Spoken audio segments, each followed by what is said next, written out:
Pag-usapan po natin kung paano ano nga ba yung pwedeng inuto natin dito, no? Sa papaya, tapos sa luyot. Yan sa mga vegetarian dyan.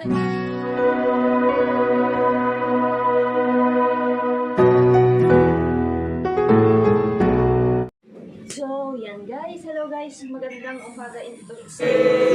Pagkalikat tayo amin. Good morning yan. Welcome to my YouTube channel. Today, pag-usapan po natin kung paano ano nga ba yung pwedeng inuto natin dito, no? Sa papaya, tapos sa luyot. Yan, sa mga vegetarian dyan, at saka sa mga taong mahilig kumain ng karne. Ito po, maganda po itong topic natin ngayon kasi talagang masustansya po, talagang pasok na pasok sa budget. Yan, sa may mga saluyot dyan sa kanilang mga bakuran or sa kanilang mga kapitbahay, pwede naman po kayong pumili.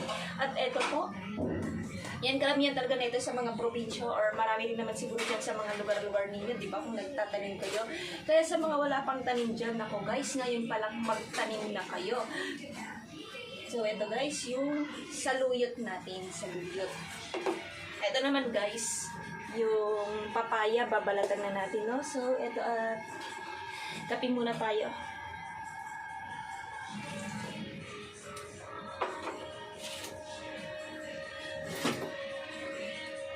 Yan, sarami ng papaya guys. Depende po sa inyo kung ano. Yan, sa pagdidinangdang po, kahit anong gulay po, pwede po yung kahit anong gulay, no? Pero dahil ito po yung masarap talaga para sa akin na iparis sa may papaya sa luyot. Yan, sobrang sarap. Tapos lalagyan mo ng inihaw na isda or prito. Yan, masarap. Pwede rin po kahit wala siyang sahog. Masarap din naman.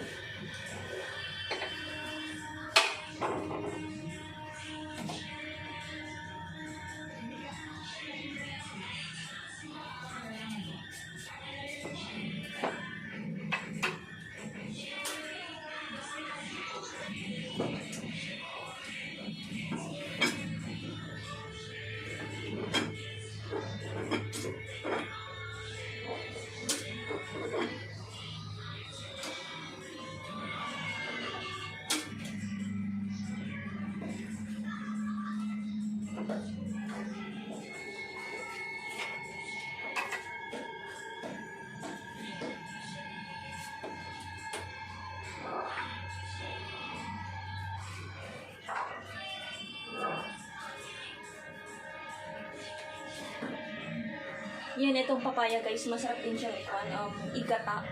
Masarap din itong igata. Wala kasi akong nyug, kaya ito lang doon.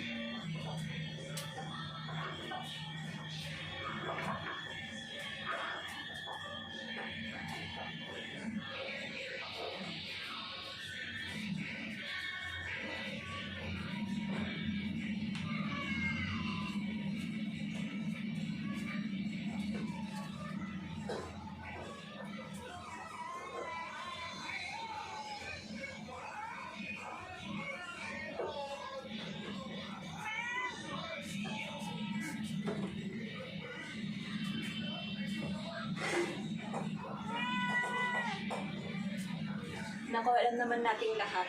Yan, lalo sa mga bagong panganak, yung masarap talaga or talagang dapat talagang kainin nila yung mga malunggay at saka itong papaya kasi mas nakakakuan to sa kwan sa gatas ng kwan ng nanay. Nagpaparami ng kwan ng gatas. Di makapatubbog in Ilocano, patubbogon na ta kontak na odorumwang nga gatas nga kunada sa Tagalog para mas marami ang lumabas na gatas. Di ba sa mga nagpapasuso dyan, nagpapadede ng kanilang mga baby. Yan, ito, maganda talaga to, yung papaya. At saka yung talagang masasabaw. Yan, mahilig talaga ako sa masasabaw guys kasi para naman sakaling tumaba yan, hoping pa rin na tumaba ako. Tsaka napakakuan talaga guys, maganda to sa kalusugan natin. Kung may mga tanim kayo dyan sa mga bakuran nyo guys, mas mainam yun. Mas lalo ngayon, di ba, taghirap.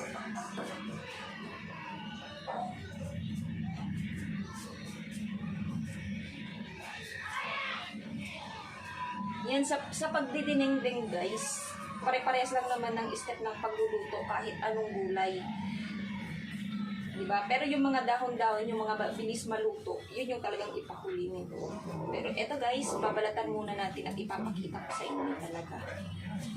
Yan yung number 1 na, or pangunahing niluluto talaga dito sa Ilocos, dinengdeng. Sa mga nakatikim na dyan ng mga dinengdeng, nako, pumunta kayo dito sa Ilocos guys, at talagang masasarap ang mga luto ng taga Ilocos, pero hindi lang talaga mga taga Ilocos, ay hindi lang mga luto nila, no? Mismo pati taga Ilocos.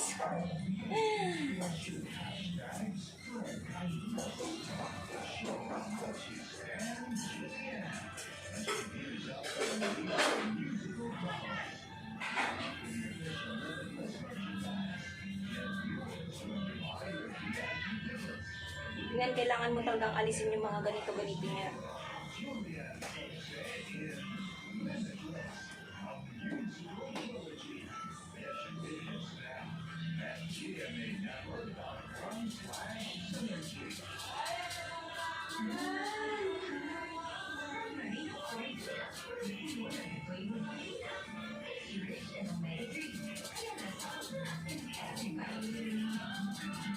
Bata pa lang kasi ako, mga ilang taon pa lang ako, tinuturuan ako ng mga ate ko talagang magluto. Yung sinigang, yun yung kauna-unang tinuro sa akin ng ate ko. Kaso nga lang wala na yung ate kong yun. Siguro mga nasa 5 years old ako, ganun. Tapos,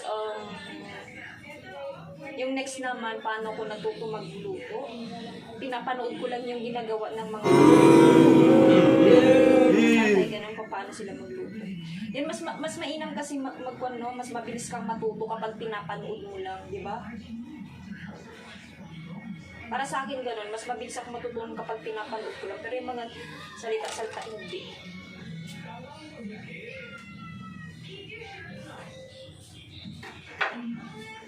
Yan, eto guys, tapos na po ang ating papaya. Meron pa pala siya.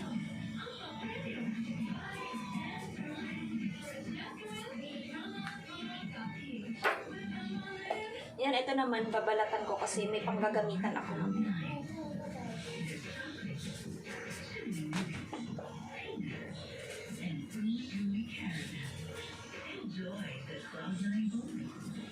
Para isahan ba?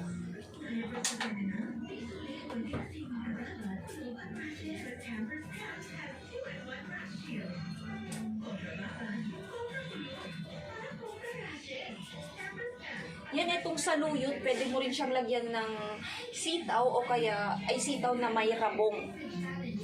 Pwede rin dahon ng malunggay or bunga ng malunggay or tapos kalabasa or bulaklak ng kalabasa. Yan, marami talaga.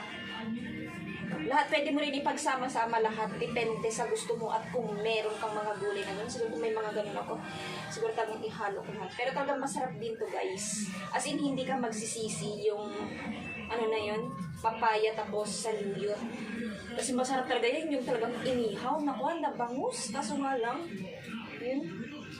Medyo pinatamad na ako mag-ihaw kaya prito na lang.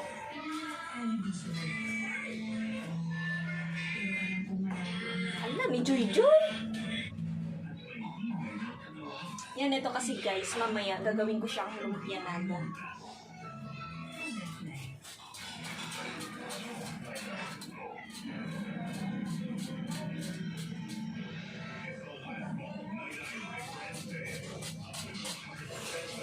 Nakabso taman data. Apa?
So, wait lang guys, at itatapon ko muna to ha.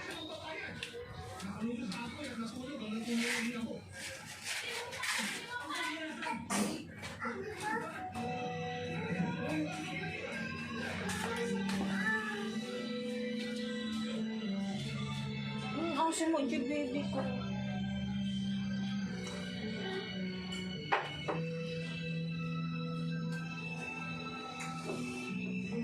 Tapos yan, depende sa inyo guys kung ano yung pag-i-slice nyo, pero manipis lang talaga. Pero kung trip nyo yung kapalan, sige.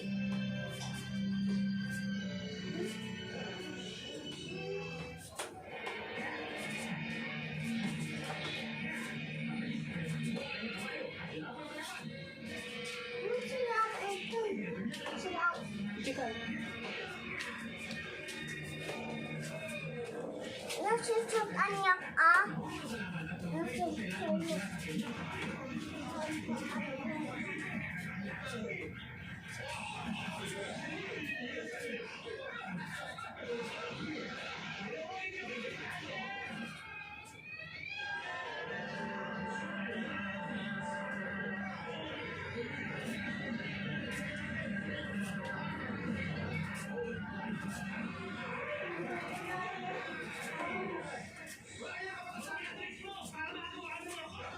Yan guys, bagong gising lang talaga kasi ano. Ako ang atan. Nagpudot ano? Ah. Bahala ka tao, hindi saan kanya nung bigla ka nagtudo, bahala ka ta. Tatay nagkidlat. Ito yung dap pa ng tadamdaman.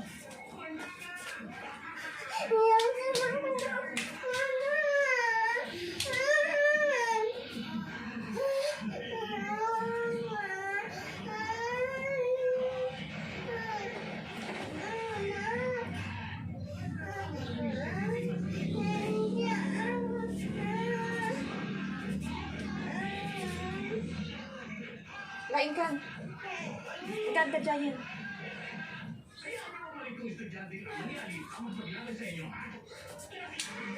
Ang tiyo mo may damdama ah. Makapakit na yun. Ang kadyayan.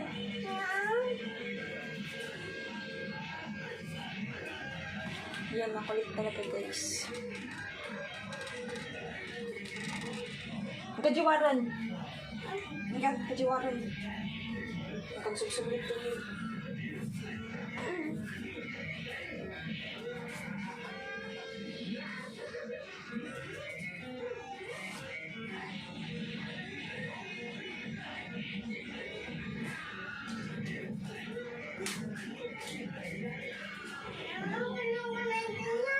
Diyan. Inom mo, ang kajiwaran ka. Kagayayam mo. Kung naman na pang kajiwar. Ayaw mo? Ayaw? Hanggang. Ang pinasumpong ko.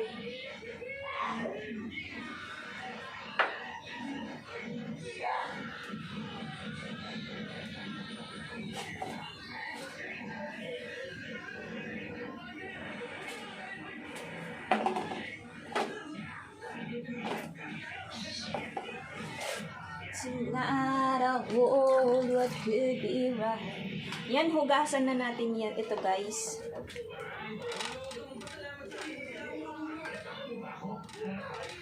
Tomorrow I pretend to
So, ito guys, magkuhan ka na ng sabaw niya.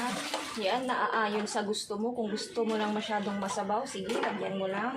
Pero kung gusto mo ng sakto lang, sige, sakto lang. Yan. Yan po ang ating gagawing sabaw.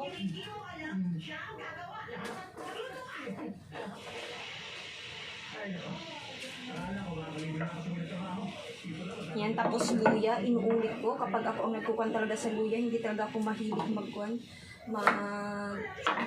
Balat ng luya. Yan, lagyan nyo rin guys ng sibuyas kapag magdinengdeng kayo. Pero talaga ako pag nagdidinengdeng talaga ako, hindi ako mahilig sa sibuyas. Luya lang talaga ako. Pero kung kailangan talaga lagyan mo ng sibuyas, pampalasa. Pero promise, hindi talaga ako gaano mahilig sa sibuyas kasi.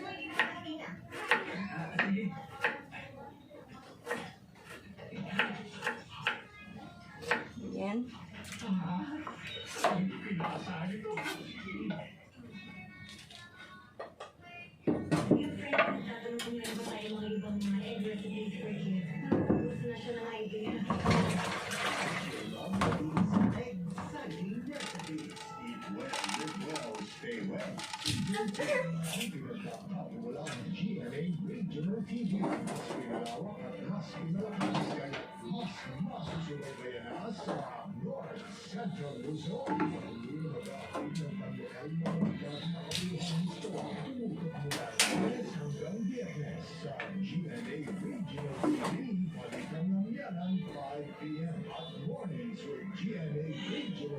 Yan guys, ilalagay na po natin ang prito. Yan.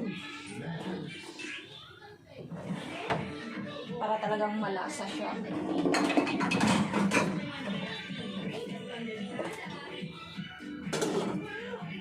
Yan, habang hinihintay natin guys, huwag muna tayong maghugas ng mga... So yan guys, tignan na po natin kung kumukulo na. Yan, okay na siya.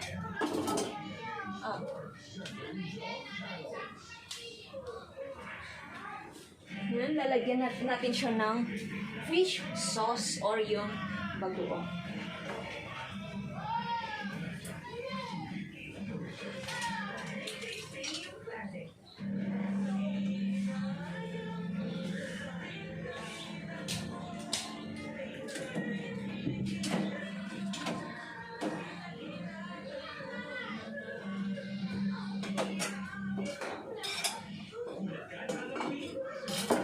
Yan, takpan natin saglit para pakuluin yung bagoong anak.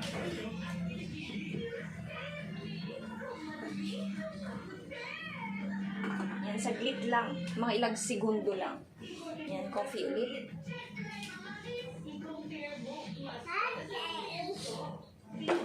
Happy birthday to you.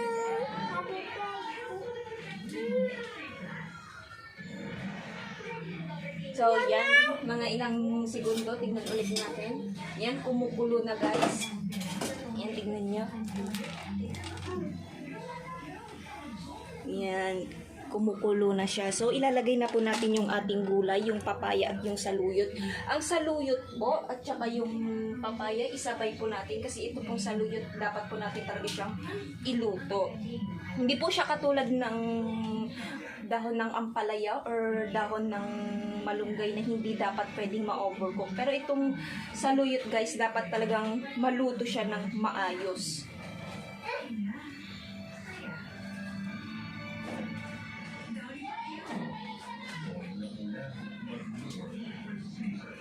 Yan, napakasimple lang guys. Napakasimple lang talagang lutuin tong dinengdeng.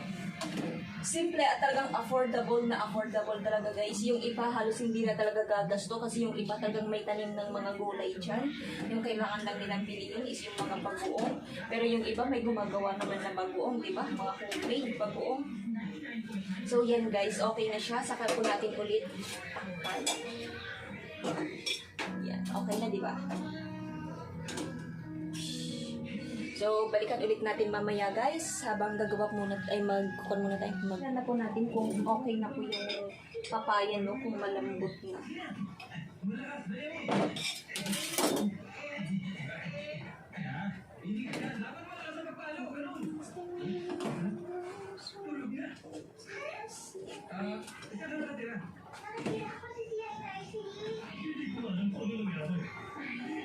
Yan, sakaling kulang yung pag-uong nyo, pwede nyo naman lagyan ng or dagdagan ng asin or o kaya patis. Yung iba naman na nagdidinengdeng is kwan, gamit nila alamang. Pero dito na talaga sa kwan. Pero talaga yung kwan niya guys, pag magdinengdeng ka talaga kailangan ng pag-uong. Medyo matigas pa siya.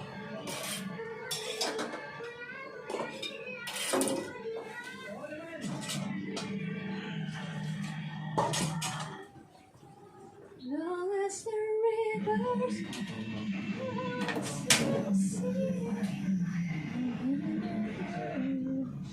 ito naman, nililinay ko na lang siya, linayak lang. Yan, pag nagluluto talaga ako ng kanin, umaga hanggang tanghali, hanggang hapon na. Para isahang luto na. Diba? Kaming dalawa lang ng anak ko. Kunti lang naman kinakain ng anak ko, pero talaga ako yung maraming kinakain. Pero yun, kain ng kain, hindi pa rin tumataba. Payat pa rin. Pero okay lang yan.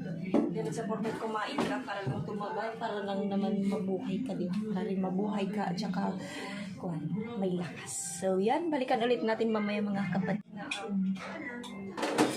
papaya. Yan, malambot na siya. Titimplahan na po natin ng Ajinomoto.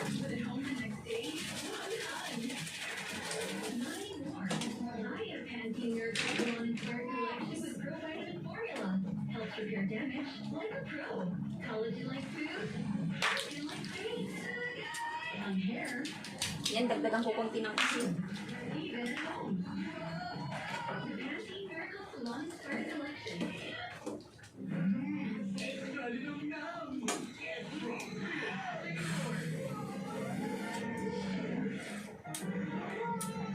Yummy!